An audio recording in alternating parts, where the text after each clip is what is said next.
六爷，一路走好。六爷一路走好。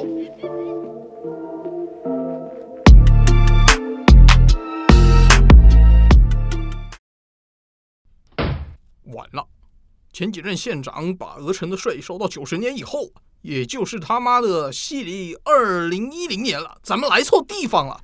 我倒是觉得这个地方不错，百姓成穷鬼了，没油水可榨了。老子从来就没想刮穷鬼的钱，不刮穷鬼的钱，你刮谁的？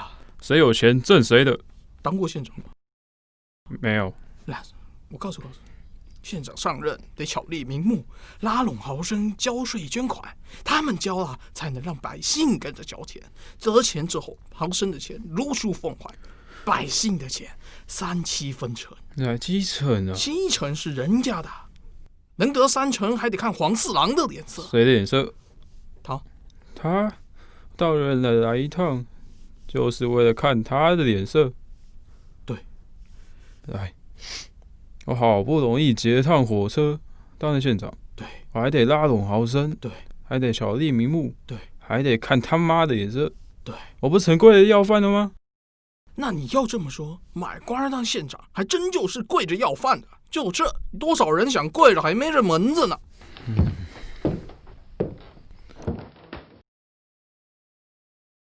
我问你，我为什么要上山当土匪？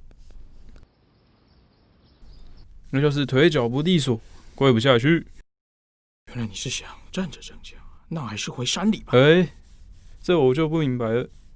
我已经当了县长了，怎么还不如个土匪啊？百姓眼里你是县长，可是黄四郎眼里，你就是跪着要饭的。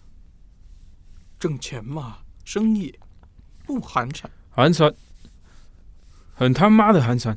那你是想站着，还是想挣钱啊？我是想站着，还把钱挣了。挣不成？挣不成？挣不成？这个能不能挣钱？能挣山里。这个能不能挣钱？能挣跪着。